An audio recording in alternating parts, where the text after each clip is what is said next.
Hi, this is Swan from Swan Amity Studios, and let's make a label for bumbershoot's. When I'm starting a quilt, I also get out my creative label making worksheet.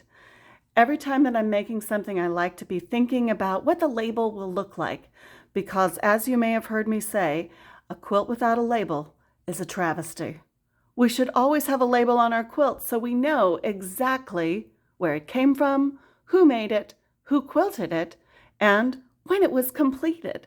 I even like to know where I was when I completed the quilt. That's kind of important to me.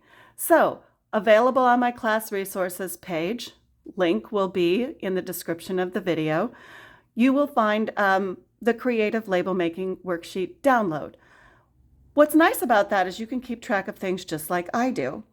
When I'm brainstorming a name for the quilt, I am going to write down several things. And in the case of bumbershoot's, we're making all of these beautiful umbrellas. I wanted to be thinking about rain. So several things came to mind.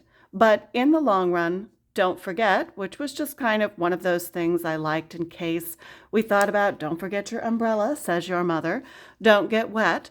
That was a great option, but I like things to be 1 or 2 word titles for most of my quilts. Bumbershoot's 1, and I'm going to circle that for the future. Applique feels fitting. I'm going to remind myself that's what I really would like to do for the label on this quilt. And what materials do I plan to use? I figured I would get in my stash, and since I was planning on using that umbrella shape, the applique from the front of the quilt, I was going to choose something that was not quite as dark as these colors, so it's easy to see the writing on. And that led me to choose this lighter purple, which falls in line with the colors on the quilt, and a bright example for the handle on the umbrella as well. Those fabrics I found in my stash and went ahead and put a swatch there and put those larger pieces with my label making worksheet. Chunky threads, that was kind of on my list because I'm going to hand stitch this on after I fuse it down to the back of my quilt. Now, I thought it might be really nice to use this number 12 Tutti Frutti from Wonderful.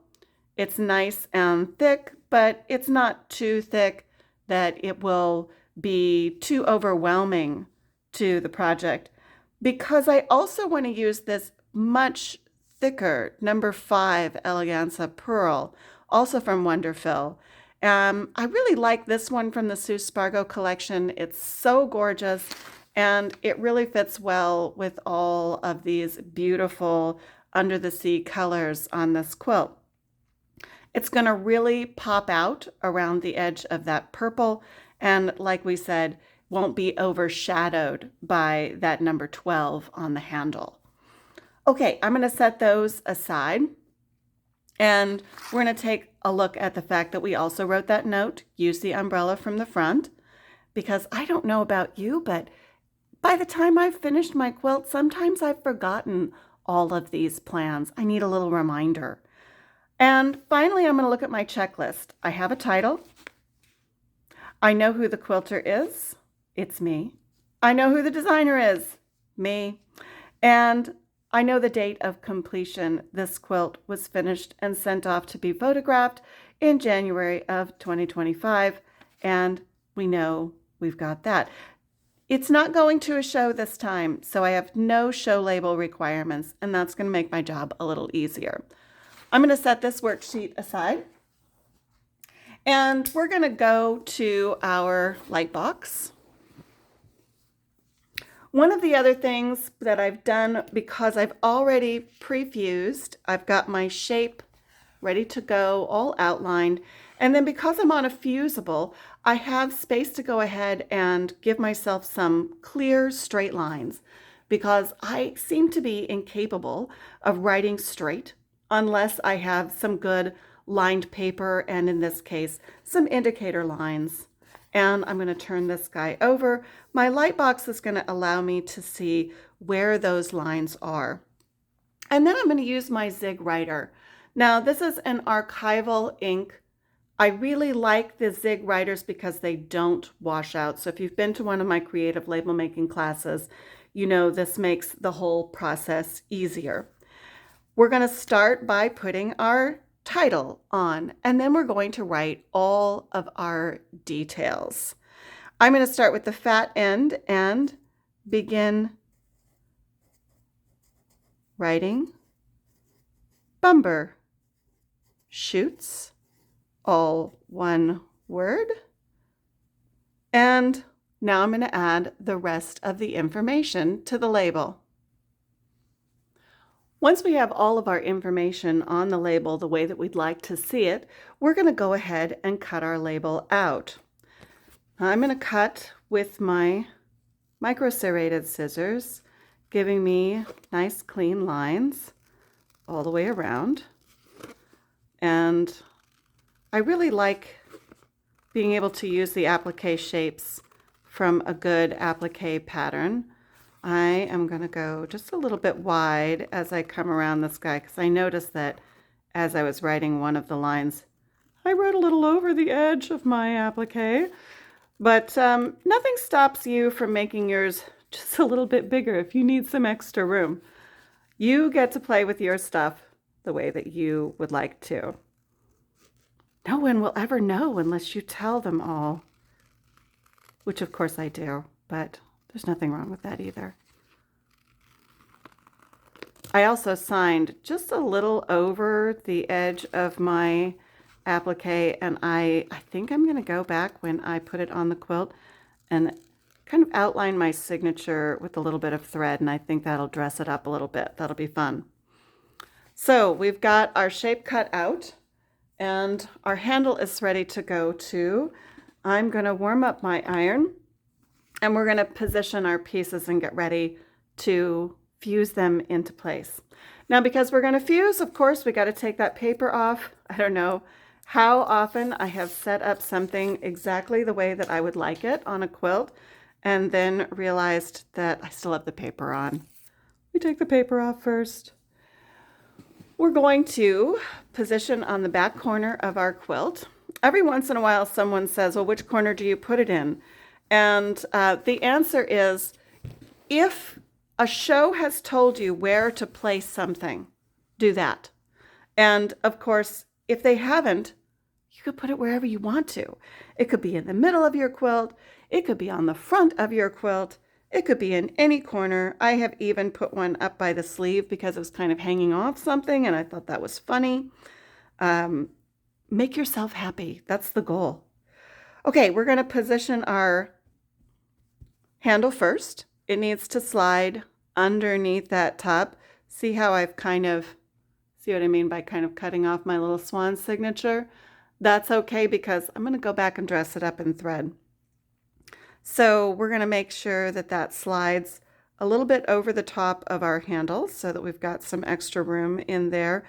And I think I'd like to move it over just a little bit so that that's more in the center there, just a little bit over the edge. I think that'll be fun to stitch too. Now we've got bumbershoots on there. We're ready to fuse. And I'm going to use my little Elisa Mini. This is the M3 Pro. I am really quite in love with it. And we know that we've brought it, actually we need to bring it all the way up to temperature. It's going to pulse right up here at the front. And when it stops pulsing, it's going to be a clear indicator it is ready to fuse. It is at top temperature. I really became a big fan of these because the new handle design is so much easier to hold on to. It's got a nice big base, and I like that the indicator lights tell me when it's hot, so I don't have to guess. See there, our indicator lights have come on. We've stopped pulsing. We're ready to go. Okay, we're going to fuse, and we're going to fuse according to our directions. Remember to read the directions on your fusible. Mine tell me that I really only need about 4 seconds. And when I'm doing this not on camera, I have to tell you, I am not above counting my seconds out loud. When I'm on camera, sometimes I just have that kind of figured out. How long can I keep talking before I've gone 4 seconds? And we've got our last little side over here. That's great. I've been asked if I need to heat set that zig rider a couple of times, and what we just did to fuse that, lots of my labels are not fused. The zig riders do not require a heat set. They are just naturally very color fast. If this goes in the washing machine, even after 10 or 12 washes, I really see virtually no change in the color. And the zig riders, they come in black, they come in lots of different colors. I really like that about them. We are going to get ready to stitch. And to stitch, we're going to use those chunky threads on the top and that thinner 12 weight thread on the handle to finish everything off. I'm going to be stitching those on by hand, and I'm using a nice big longer needle with a large eye so I can pick up those chunkier threads. And of course, we're going to need a thimble. For those of you who are fans of thimbles, we've got our regular, nice, inexpensive one you can pick up at any craft store. And we also have fancy thimbles, of course, because we all need a fancy thimble, right? There's one from Thimbles for You by Jan Swinton, and I really like what she's done with this one. It has absolutely adorable little baby robins in the nest. So we'll get ready to stitch those on, and our label will be complete. One more label making idea for you to check out. Don't forget that creative label making worksheet and get ready to prevent your quilts from being a travesty by always having a label ready to go. Thank you for watching, and don't forget to always stitch happy.